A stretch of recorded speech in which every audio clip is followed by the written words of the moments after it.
بسم اللہ الرحمن الرحیم۔ السلام علیکم۔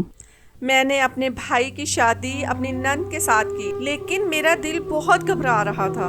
میرے دل میں برے برے خیال آ رہے تھے۔ آج ان کی شادی کی پہلی رات تھی۔ مجھے ان کے کمرے سے دور ہی رہنا چاہیے تھا۔ میرا وہاں پہ کوئی کام نہیں تھا، لیکن میں اس کی طرف سے پریشان ہو گئی کہ میں نے جا کر دروازے پر دستک دے دی۔ اب میں سوچ رہی تھی کہ میں نے اچھا نہیں کیا، مجھے واپس چلے جانا چاہیے۔ میں جیسے ہی واپس جانے لگی، میری نند نے دروازہ کھول دیا اور سامنے کا منظر دیکھ کر میں حیران رہ گئی۔ میری شادی جس گھر میں ہوئی تھی اس میں میرے ساتھ صرف ایک میری نند تھی جو کہ پاگل تھی۔ سب کہتے تھے کہ اس کے ساتھ بچپن میں کوئی مسئلہ بن گیا، اس لیے یہ پاگل ہے، لیکن دیکھنے میں وہ ٹھیک لگتی تھی، پر اس کی طبیعت اکثر خراب ہو جاتی تھی۔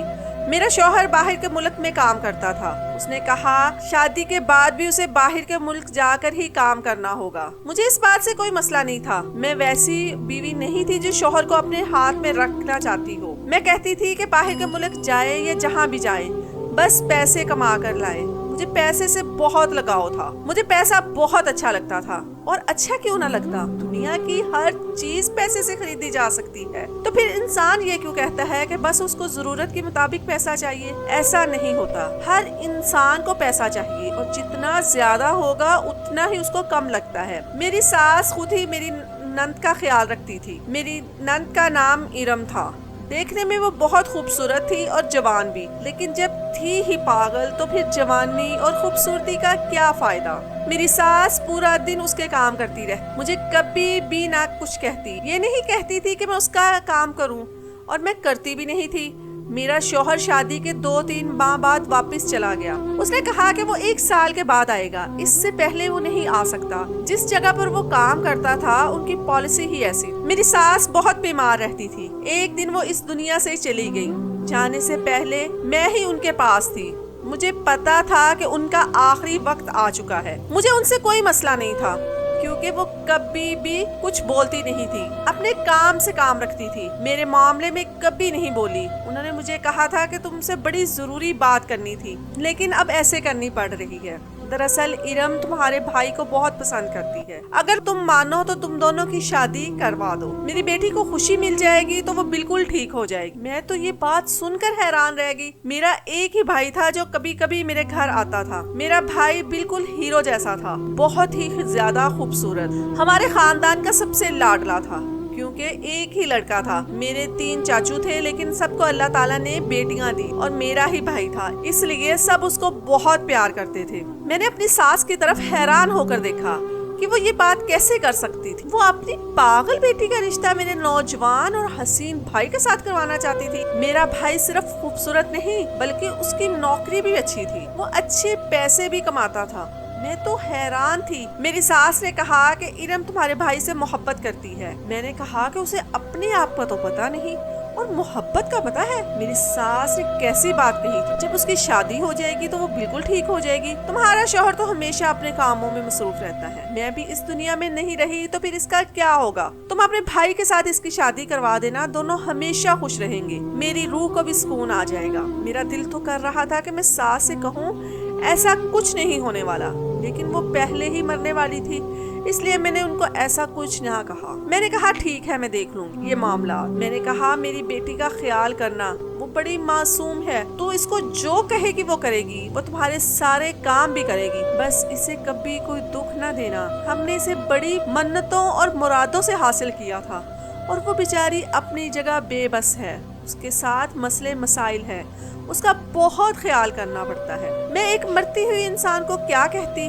میں نے ان کی ہر بات کے لیے ہاں میں سر ہلا دیا اور کہہ دیا کہ سب کچھ ٹھیک ہو جائے گا، میں سب کچھ سنبھال لوں گی۔ میری ساس اس دنیا سے چلی گئی۔ میرا شوہر ان کا منہ بھی دیکھنے نہ آ سکا، لیکن بڑا پریشان تھا۔ اس نے بھی یہی کہا تھا کہ میرے بہن اور گھر کا خیال رکھنا۔ سارا گھر میرے حوالے ہو گیا تھا۔ میرا جو دل کرتا میں کرتی، جب دل کرتا اٹھتی، جب دل کرتا پکاتی، کبھی پکاتی تو کبھی باہر سے آرڈر کرتی، اپنی نند کو بھی دے دیتی، لیکن میں اس سے بہت زیادہ تنگ آ گئی تھی۔ مجھے سمجھ نہیں آ رہا تھا کہ میں اس کے ساتھ کیا کروں۔ میری ایک سہیلی تھی، اس نے کہا کہ اس کو بیچ دو، تو میں نے کہا کہ اس کو کون خریدے گا؟ تو انہوں نے کہا کہ ایسے بہت سے لوگ ہوتے ہیں جو شادی کرنے کے لیے عورت کو خرید لیتے ہیں، یہ تو بڑی پرانی رسم چلتی آ رہی ہے، آج کل بھی یہی چلتا ہے، یہ تو ہے بھی بہت زیادہ خوبصورت، اس کو تو کوئی بھی لے لے گا۔ میں نے کہا کہ تم پھر کوئی پتا کرو کہ ایسا کون ہے جو اسے خرید لے۔ اسے کہا ہاں ٹھیک ہے، میں پتا کروں گی۔ دراصل اس کا شوہر بہت زیادہ امیر تھا اور اس کا ایسے لوگوں میں اٹھنا بیٹھنا تھا۔ پھر اس نے مجھے کچھ دن بعد ایک فیملی کے لیے بتایا جن کے 4 بچے تھے اور دونوں میاں بیوی نوکری کرتے تھے، اس لیے ان کو اپنے 4 بچوں کا خیال رکھنے کے لیے ایک لڑکی چاہیے تھی۔ میں نے دل میں سوچا کہ یہ تو ویسے ہی پاگل ہے، یہ اپنا خیال تو رکھ نہیں سکتی، بچوں کا کیا خیال کرے گی؟ پر وہ لوگ بہت اچھے پیسے دینے کو تیار تھے۔ کہا پیسے تو اچھے دے رہے ہیں، ان کو جب تک پتا چلے گا تب تک سودا ہو جائے گا، میں ان کو اپنے گھر کا پتہ ہی نہیں دوں گی اور جو نمبر دوں گی وہ بھی بدل لوں گی۔ میں نے اپنے دماغ میں سارا پلان بنا لیا اور اپنی نند کو بیچنے کا ارادہ کر لیا۔ ان لوگوں نے کہا کہ ہمیں پہلے لڑکی کی تصویر دکھائیں، وہ اس قابل بھی ہے کیا؟ اس نے کہا کتنی پڑھائی کی ہے؟ پڑھائی اور عمر کے بارے میں نے جھوٹ بول دیا۔ جب تصویر دکھائی تو وہ لوگ بہت خوش ہو گئے۔ انہوں نے کہا کہ ہمیں پیاری ہی لڑکی چاہیے تھی کیونکہ ہمارے بچے پہلے بھی 2-4 عورتوں کو بھگا چکے تھے، ہمارے بچے بہت زیادہ شرارتی ہیں، لیکن یہ خوبصورت ہے تو اس کے ساتھ گزارا کر لیں گے اور ہماری سوسائٹی میں بھی یہ ہمارے ساتھ چلتی ہوئی اچھی لگی۔ ہمیں کوئی ایسی آیا یا نوکرانی نہیں چاہیے جس نے پھٹے پرانے کپڑے پہنے ہوں اور جو بہت ہی زیادہ عجیب سی حالت میں رہتی ہو، بری لگتی ہو۔ ان کو میری نند پسند آ گئی۔ جب پیسوں کی بات ہوئی تو مجھے میری دوست نے کہا تھا کہ تم اپنا منہ مت کھولنا، ہو سکتا ہے کہ وہ بہت زیادہ پیسے دے دینے والے ہوں اور تم تھوڑے پیسے بتا دو، اس لیے تو وہ خاموش رہنا۔ جب انہوں نے پیسوں کی بات کی تو میں واقعی حیران رہ گئی۔ میں نے کہا کہ ہم آپ لوگوں کو 50 لاکھ روپے دیں گے، لیکن اس کے بعد آپ کے اس لڑکی سے کوئی تعلق نہیں رہے گا، یہ ہمیشہ کے لیے ہماری ہو جائے گی اور دن رات ہمارے ساتھ رہے گی۔ اگر آپ کبھی اس سے ملنے کی کوشش کریں گے تو ہم آپ کو ملوا دیں گے، لیکن آپ اسے اپنے ساتھ کہیں نہیں لے جا سکتے۔ میں تو بڑی خوش ہوئی۔ میں نے کہا کہ ہاں کیوں نہیں، مجھے 50 لاکھ کوئی برے لگ رہے تھے۔ میں نے اپنی نند کو بیچ دیا اور ان سے کہا کہ اب اسے لے جائیں۔ ویسے بھی پاگل تھی وہ، میری بات آسانی سے مان گئی۔ میری ساس تو اس دنیا میں رہی نہیں تھی۔ میں نے اپنے شوہر کو یہ کہہ دیا کہ ارم گھر سے بھاگ گئی ہے۔ میں نے پہلے ہی اسے باتوں باتوں میں بتانا شروع کر دیا کہ آج کل اس کی حقیقت مجھے ٹھیک نہیں لگ رہی۔ آپ کی مرحومہ نے امی کا فون اپنے پاس رکھ لیا ہے، پورا دن فون پہ مصروف رہتی ہے، میری کوئی بات نہیں مانتی۔ میں نے ایک دن یہ بھی کہہ دیا کہ وہ اچانک سے کہیں چلی گئی ہے، فون بھی بند تھا لیکن 2 گھنٹے بعد واپس آ گئی۔ میرا شوہر یہی کہتا کہ اس کا خیال کرو، اس پر نظر رکھو، اور پھر میں نے بڑے ہی طریقے سے اسے یہ کہہ دیا کہ وہ گھر سے بھاگ گئی ہے۔ میرا شوہر حیران رہ گیا اور میرے سامنے بہت زیادہ شرمندہ بھی ہو گیا۔ تو اس کی بہن اس طرح کی ہے، لیکن وہ کیا بول سکتا تھا، خاموش ہو گیا۔ اس نے کہا کہ اسے تلاش کرنے کی کوشش کرو، پر میں کیسے تلاش کرتی؟ اس نے کہا کہ اگر وہ واپس آئی تو اسے گھر سے نکال دینا، لیکن اس نے کہاں واپس آنا تھا۔ بس اسی طرح میں نے یہ معاملہ سنبھال لیا۔ میرے پاس پیسے آ گئے، میں بڑی خوش تھی، لیکن ابھی 1 ہی ہفتہ ہوا تھا جب ان لوگوں کی دوبارہ، جن لوگوں کو میں نے اپنی نند کو بیچا تھا، انہوں نے مجھے واپس کال کی اور ایسی بات بتائی کہ میں تو حیران رہ گئی۔ انہوں نے کہا کہ ہم بڑے امیر لوگ ہیں، امیر لوگ تھوڑے وہمی بھی ہوتے ہیں، آپ نے ہمارے گھر میں ایسی لڑکی بھیجی، اس کو ہم نے آتے ہی گھر کی صفائی پر لگا دیا۔ ہم نے کہا کہ ذرا گھر کو صاف کرو، اور آپ کو پتہ ہے کیا، وہ گھر صاف کر رہی تھی جب اس نے اس گھر میں سے ایک عجیب سا حصہ مل گیا، یعنی ایک 4 فٹ کی جگہ جس کے بارے میں ہمیں پتہ ہی نہیں تھا اور یہ دیوار کے پیچھے تھی، اور جب ہم نے اس جگہ کو کھولا تو اس میں سونا ہی سونا اور دولت ہی دولت تھی۔ ہم تو ابھی تک حیران ہیں، ہمیں تو یقین ہی نہیں آ رہا تھا کہ یہ لڑکی تو بڑی قسمت والی ہے، اس کے ہاتھوں سے ہی وہ سب کچھ ہوا ہے۔ اب ہم لوگ اپنی ساری فیملی کو لے کر باہر کے ملک جا رہے ہیں، لیکن اس کو اپنے ساتھ نہیں لے جا سکتے کیونکہ پھر ہمیں اس کا بھی پاسپورٹ اور ویزا بنوانا پڑے گا۔ آپ اس کو واپس لے لیں۔ میں نے جب یہ بات سنی تو میں حیران رہ گئی۔ میری امی کہا کرتی تھی، یہ جو اللہ لوگ بندے ہوتے ہیں نا، یعنی کہ جن کے اندر کوئی نہ کوئی کمی ہوتی ہے، ان کی قسمت بڑی اچھی ہوتی ہے، اور کبھی کبھی ان کو ایسی باتوں کے بارے میں پتا ہوتا ہے جو عام لوگوں کو پتا نہیں ہوتا۔ لوگ ان کے ہاتھ سے لاٹری کے ٹکٹ لکھواتے ہیں اور جیت بھی جاتے ہیں، اور اس طرح کے کیس پہلے بھی ہو چکے تھے۔ میں سوچ میں پڑ گئی۔ اس عورت نے کہا کہ آپ بتائیں کیا کرنا ہے، نہیں تو ہم اس کو کہیں اور بیچ دیں گے۔ کیونکہ جب ہم ان کو بتائیں گے کہ یہ اس طرح کی ہے تو اس کی قیمت بھی دوبارہ سے لگ جائے گی اور وہ اور بھی زیادہ ہمیں پیسے دیں گے. ہم اسے اپنے ساتھ نہیں لے جا سکتے, ہمارا یہ مسئلہ ہے. وہاں پاکستان میں رہنا نہیں چاہتی. ہمارے پاس بہت دولت ہے اور ہم دنیا کے کسی اور ملک میں رہنے کے لیے جا رہے ہیں. میں نے کہا کہ آپ مجھے واپس بھیج دیں اسے. جتنے پیسے آپ نے مجھے دیے تھے میں وہ پیسے آپ کو واپس کر دیتی ہوں, اس سے زیادہ تو میرے پاس ہے بھی نہیں تھے. انہوں نے کہا کہ ٹھیک ہے اور مجھے کہا کہ میں ان کے گھر آ جاؤں. جب میں ان کے گھر گئی تو میں سچ میں حیران رہ گئی, کیونکہ جس جگہ کا انہوں نے ذکر کیا وہ جگہ ابھی ابھی نظر آ رہی تھی اور یہ لڑکی بھی چپ چاپ بیٹھی تھی. انہوں نے کہا کہ یہ بڑی قسمت والی ہے. اس نے میری طرف دیکھا اور کہا کہ بھابی آپ مجھے لینے آ گئی. یہ لوگ بھی کہہ رہے تھے کہ ایک دن آپ مجھے لینے آ جائیں گے. میں نے کہا کہ ہاں, لیکن تم یہ بات کسی کو بتانا نہ کہ میں تمہیں یہاں چھوڑ کر آئی تھی. اس نے کہا کہ ٹھیک ہے. میں نے اسے واپس بلا لیا اور واپس پھر سے میرے گھر پر آ گئی ہوں. لیکن اب میرے لیے مسئلہ پھر بن گیا کہ میں اپنے شوہر کو کیا بتاتا. میرے شوہر نے کہا تھا کہ اسے تلاش کرو, اگر واپس آنے کی کوشش کرے تو اسے گھر میں نہ آنے دینا اور اسے گھر سے باہر نکال دینا, یہی اس کی سزا ہوگی. میں تو بری طرح پھنس گئی تھی. وہ کہتے ہیں نا کہ ایک جھوٹ کو چھپانے کے لیے 10 جھوٹ بولنا پڑتے ہیں. کاش کہ میں نے اسے یہ سب کچھ نہ کہا ہوتا اور سارا معاملہ اسی طرح کلیئر ہو جاتا. ان کے 10-15 دن کی ہی بات تھی, لیکن میں تو اسے بڑی بڑی کہانیاں سنا چکی تھی. اب مجھے اس سے پھر سے جھوٹ بولنا پڑا. میں نے اسے کہا کہ دراصل تمہاری بہن بھاگی نہیں تھی, وہ پاگل ہے نا, تو وہ اپنی ایک سہیلی کے گھر چلی گئی اور وہاں جا کر چھپ گئی. ہمیں لگا کہ کسی لڑکے کے ساتھ بھاگ گئی ہے. میرا شوہر حیران تھا. پوری دنیا میں آتا جاتا تھا, کام کر چکا تھا, باہر رہتا تھا. اس کو پتا تو چل جاتا تھا کہ میں جھوٹ بول رہی ہوں, لیکن شاید اسے مجھ پر بھروسہ تھا, اسی لیے اس نے میری بات مان لی. اس نے کہا کہ ہاں یہ ہو سکتا ہے, وہ تو پاگل ہے. ایک دفعہ پہلے بھی اسی طرح نکل گئی تھی اور ہمیں 1 ہفتے کے بعد ملی تھی. ہمیں پتا چلا کہ چاچو کے گھر پہ چلی گئی تھی اور ان کو کہا تھا کہ میں لڑکے آئی ہوں, اس لیے میرے معاملے میں کسی کو بتانا مت. ہو سکتا ہے کہ ایسا ہی کوئی معاملہ اس دفعہ بھی ہو. تم نے اسے صحیح طرح پوچھو. میں نے کہا کہ ہاں میں نے اسے اچھی طرح پوچھا ہے. اس کی سہیلی نے بھی کہا ہے کہ یہ کہہ رہی تھی کہ کسی کو بتانا نہیں کہ میں یہاں پر ہوں, لیکن پھر میں نے بتا دیا. میرے شوہر نے مجھے ڈانٹ دیا اور اس نے کہا کہ پھر تم کہاں تھی جب وہ گھر سے گئی؟ تم اس کا خیال نہیں رکھ سکتی تھی اور تم مجھے تلاش کرنے کی بجائے اس کے بارے میں کہانیاں بنا رہی تھی کہ وہ گھر سے بھاگ گئی ہے. میری بہن پاگل ہے, بھلا وہ کس کے ساتھ گھر سے بھاگ سکتی تھی؟ اسے کیا پتا کہ یہ سب کچھ کیسے ہوتا ہے, اور وہ کون ہوگا جو اسے اپنے ساتھ لے کر بھاگے گا؟ پورے محلے کو, سارے خاندان کو پتا ہے کہ اس کا دماغ خراب ہے. میں نے کہا کہ ہاں لیکن اب اس کی شادی کی عمر بھی تو ہو گئی ہے, میں اس کی شادی کروانا چاہتی ہوں. میرے شوہر نے کہا کہ کس سے شادی کرواؤ گی؟ کوئی بھی شادی نہیں کرے گا اس سے. میں نے اسے کہا کہ میرے پاس ایک لڑکا ہے, میں اسے اس کی شادی کروا دوں گی. میرے شوہر نے کہا کہ میرا دماغ نہیں کھاؤ, مجھے نہیں پتا تم مجھے کیا کہانیاں سنا رہی ہو, بس میری بہن کا خیال کرو. میں نے کہا کہ ہاں بالکل خیال کروں گی, آپ فکر نہیں کریں. دراصل میں اپنی نند کی شادی اپنے بھائی کے ساتھ کروانا چاہتی, کیونکہ میری بھائی کی زندگی میں حالات اونچ نیچ ہو رہے تھے. اس نے نئے کاروبار شروع کیے جو کہ ختم ہو گیا تھا. اس کا بہت زیادہ نقصان ہوا اور اس میں کسی جگہ سے پیسے لگا رکھے تھے, وہ پیسے بھی پھنس چکے تھے. اس نے اپنے دوست کے ساتھ ہی کاروبار شروع کیا. اس کا دوست اب پیسے دینے سے انکاری ہو گیا. اس نے کہا تھا کہ میرے پاس کوئی پیسے کی کمی نہیں. میرا بھائی کہتا تھا کہ میری قسمت ہی خراب چل رہی ہے, پتہ نہیں مجھے کیا ہو گیا ہے, مجھے کس کی نظر لگ گئی ہے. خوبصورت لوگوں کو نظر لگ جاتی ہے. اس لیے میں نے اپنے دماغ میں یہ پلان بنایا کہ میں اپنی نند کی شادی اپنے بھائی سے کروا دوں گی, تاکہ اس کی قسمت کی وجہ سے میرے بھائی کی قسمت بھی چمک جائے. اس کو کہیں اور بیچ سکتی تھی, لیکن میں اس کو بیچنا نہیں چاہتی تھی. یہ وہی بات تھی کہ میں انڈا کھانا چاہتی تھی, مرغی نہیں کھانا چاہتی. میں نے اپنے بھائی کو یہ سب کچھ بتایا اور اس کو بھی راضی کر لیا. اس کو راضی کرنا بھی بڑا مشکل تھا, لیکن وہ حسن پرست آدمی تھا. اس نے جب لڑکی کو دیکھا تو میں نے کہا کہ یہ تو بہت پیاری ہے. انہوں نے کہا کہ یہ پاگل ہے, اس کو سنبھالنا تمہارے لیے آسان ہوگا. اس نے کہا کہ باجی آپ کیسی باتیں کر رہی ہیں, پاگلوں کو سنبھالنا آسان کہاں ہوتا ہے. تو میں نے کہا کہ یہ اس طرح کی پاگل نہیں, اس کو تھوڑا سا غصہ کرو, یہ ڈر کے ایک جگہ پر بیٹھ جاتی ہے. تم بھی ایسا ہی کرنا, اس کو شروع سے ہی کھینچ کر رکھنا, تو یہ چپ چاپ ہمارے ساتھ اپنی زندگی گزارے گی. اور تم نے کسی کو یہ تھوڑی بتانا ہے کہ یہ تمہاری بیوی ہے.